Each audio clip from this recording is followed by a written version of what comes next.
Assalamualaikum warahmatullahi wabarakatuh. Baiklah, nama saya Endah Widiarsi dari jurusan Tadris IPA angkatan 2018. Sebelumnya saya terima kasih atas waktu yang telah diberikan. Di sini saya akan menjelaskan tentang rancangan produk yang akan dibuat, yaitu rekayasa alat laboratorium, pembuatan alat praktikum untuk materi pesawat sederhana pengungkit atau tuas jenis 1. Baiklah, adapun latar belakang masalah pada penelitian ini yaitu pembelajaran yang paling tepat diterapkan adalah pembelajaran melalui eksperimen menurut Kemendikbud 2013. Dengan demikian, sebagai penunjang pembelajaran untuk mencapai tujuan kurikulum 2013 tersebut, khususnya pada pembelajaran IPA, keberadaan perangkat laboratorium menjadi sangat penting. Sehingga penelitian ini merancang suatu alat yang dapat digunakan saat pembelajaran IPA di sekolah, baik di tingkat SMP atau MTS, pada materi pesawat sederhana pengungkit atau tuas jenis 1. Adapun kriteria pada alat yang akan dibuat yaitu yang pertama, dapat terus dirawat dan dipelihara, yang kedua, mengikuti perkembangan teknologi, yang ketiga, dapat memenuhi kebutuhan yang diinginkan, yang keempat, efektif dalam penggunaan, dan yang kelima, efisien dalam penggunakan. Adapun rumusan masalah pada penelitian ini yaitu apakah alat yang diciptakan berkualitas baik dari segi penggunaannya dan berkefungsiannya. Lalu, apakah alat yang diciptakan menggunakan biaya yang efisien? Dan yang ketiga, bagaimana cara menciptakan dan merangkai alat praktikum untuk materi pesawat sederhana pengungkit jenis 1. Selanjutnya yaitu tujuan penelitian ini. Yang pertama, menciptakan alat yang berkualitas baik dari segi penggunanya dan fungsinya. Yang kedua, menciptakan alat yang menggunakan biaya yang efisien. Dan yang ketiga, untuk menjelaskan cara menciptakan dan merangkai alat praktikum untuk materi pesawat sederhana pengungkit jenis 1. Baiklah, adapun manfaat dari penelitian ini yaitu dapat memudahkan siswa dalam melakukan pembelajaran IPA. Yang kedua, dapat menjadi media belajar bagi guru dalam pembelajaran IPA. Dan yang ketiga, dapat dijadikan pengalaman dan bekal ilmu pengetahuan bagi pembaca, khusus untuk tenaga pendidik, tentang bagaimana mengerjakan konsep pesawat sederhana pengungkit jenis 1 dan melakukan pengukuran yang tepat. Baiklah, selanjutnya landasan teori. Adapun beberapa teori yang saya ambil untuk memperkuat penelitian ini, yaitu yang pertama, pembelajaran IPA. Pada pembelajaran IPA atau sains, peserta didik dituntut mampu terlibat secara fisik dan mental. Hal ini pada dasarnya IPA adalah ilmu yang harus berinteraksi secara langsung, sehingga pemberian pengalaman secara langsung pada peserta didik dalam pembelajaran IPA termasuk penting. Ini dilakukan agar dapat mengembangkan kompetensi pada siswa. Pembelajaran IPA yang didasarkan pada standar isi akan membentuk peserta didik yang memiliki bekal ilmu pengetahuan. Standar proses akan membentuk siswa yang memiliki keterampilan ilmiah dan keterampilan berpikir dan strategi berpikir. Pada standar inquiry ilmiah akan membentuk siswa yang mampu berpikir kritis dan kreatif. Dan pada standar asesmen mengevaluasi siswa secara manusiawi, yang artinya sesuai apa yang dialami siswa dalam pembelajaran. Baiklah, selanjutnya praktikum dalam pembelajaran IPA. Salah satu metode pembelajaran IPA yang dapat menciptakan kondisi tercapainya konsep keilmuan IPA dan komponen proses keilmuan IPA adalah melaksanakan pembelajaran dengan metode praktikum. Menurut Wolnock dalam buku Astuti 2015, Ada 4 alasan penting kegiatan praktikum IPA, yaitu yang pertama, praktikum dapat membangkitkan motivasi belajar IPA. Yang kedua, praktikum mengembangkan keterampilan dasar melakukan eksperimen. Yang ketiga, praktikum menjadi wahana belajar pendekatan ilmiah. Dan yang keempat, praktikum menunjang materi pembelajaran. Kegiatan praktikum akan memberikan makna jika kegiatan tersebut dirancang dengan baik dan memberikan kesempatan untuk memilih prosedur alternatif. Selanjutnya adapun materi. Yang pertama itu pada materi pesawat sederhana. Pesawat sederhana adalah alat bantu sederhana yang digunakan untuk mempermudah manusia dalam melakukan usaha. Menurut Kusumawati 2006, yang dimaksud pesawat sederhana adalah yang pertama pengungkit atau tuas, yang kedua bidang miring, yang ketiga katrol, dan yang keempat ada roda.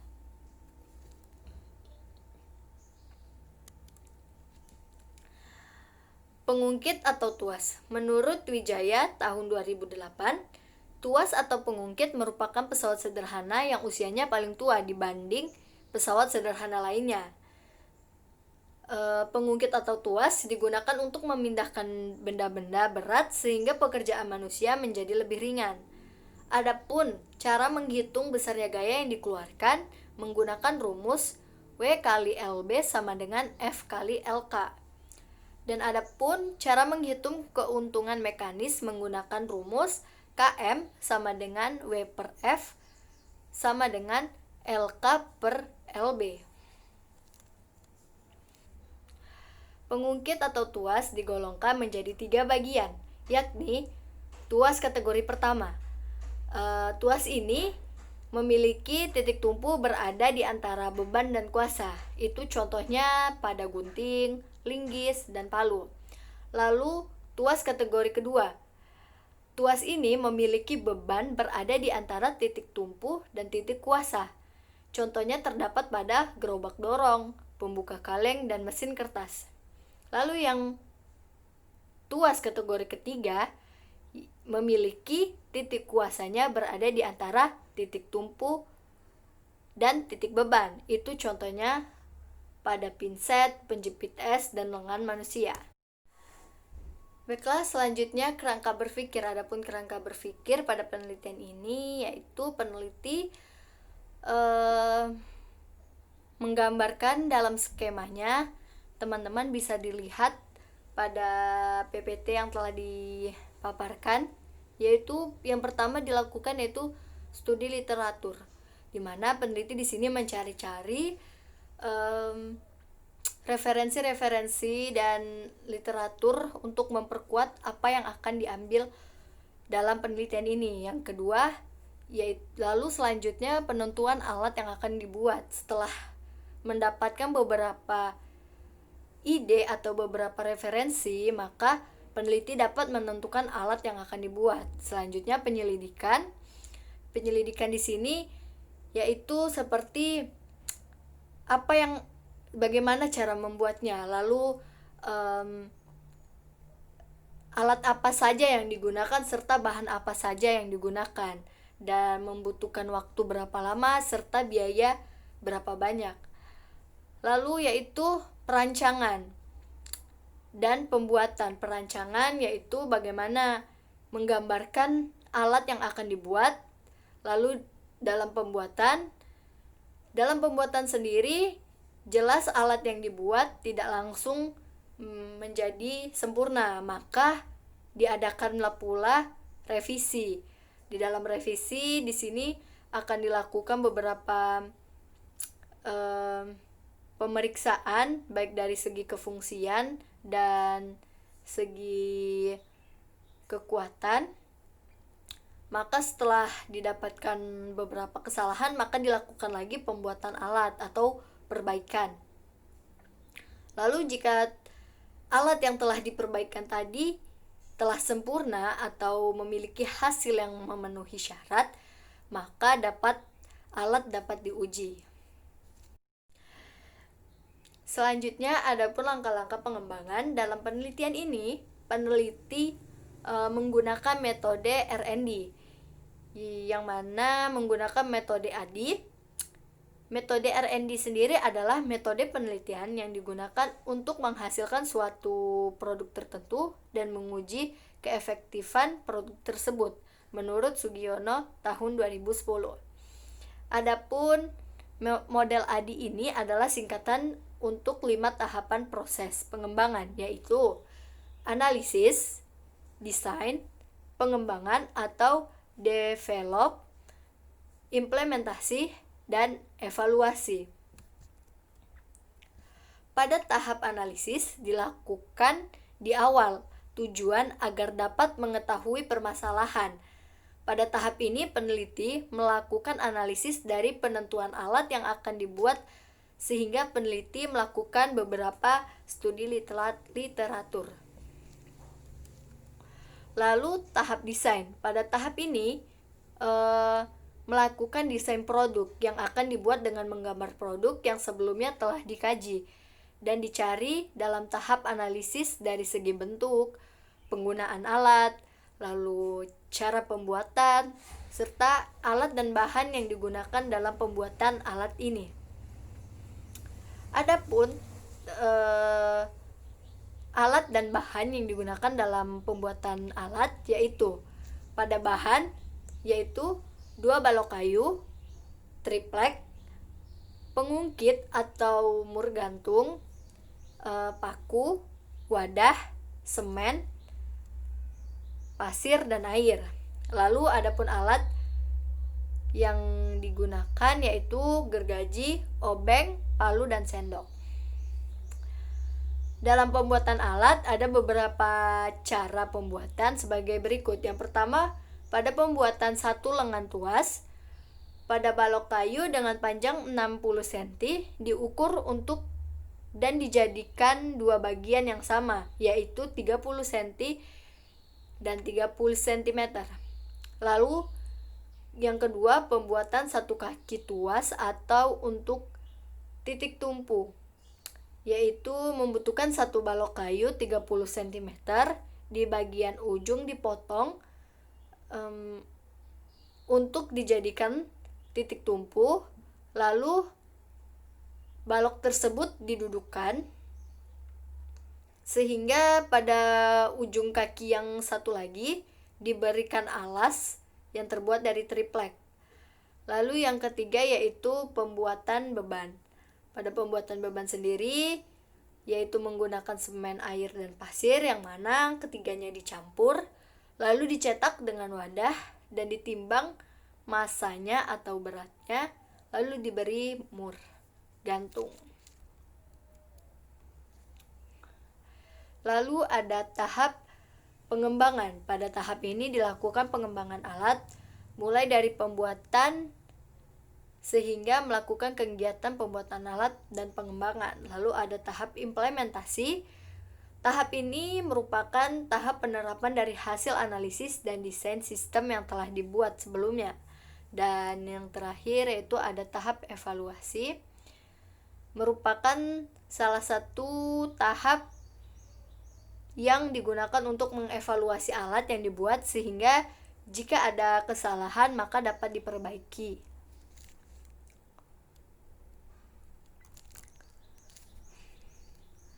Selanjutnya yaitu model pengembangan tahap 1.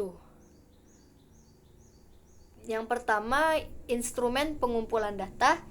Pada penelitian ini, peneliti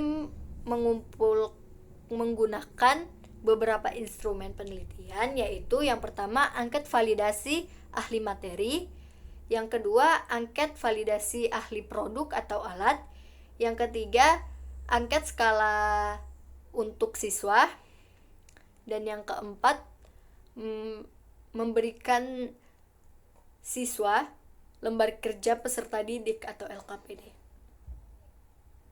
Lalu selanjutnya analisis yang digunakan penelitian ini yaitu yang pertama validasi. Analisis dihitung dengan rumus skor yang diperoleh dibagi skor maksimal dikali 100%. Dengan memiliki kriteria penilaian yaitu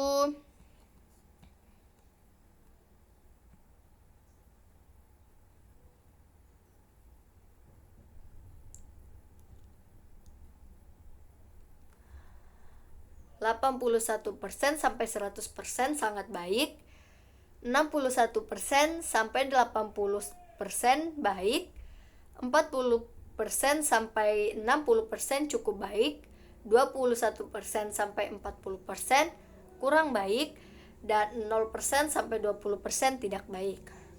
Lalu pada skala Likert analisisnya bisa menggunakan dua macam, proporsi atau persentase dan mode terbanyak menilai, mulai dari rata-rata atau means, dan pengkategorian puas atau tidak puas.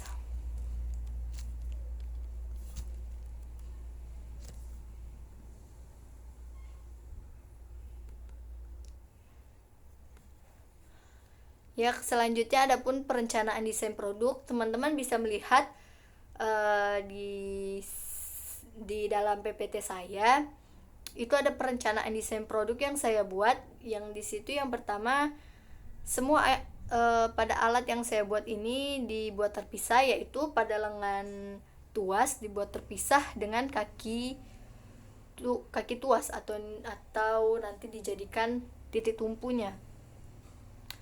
Yang lalu di sebelahnya itu ada alat yang jika telah dirangkai.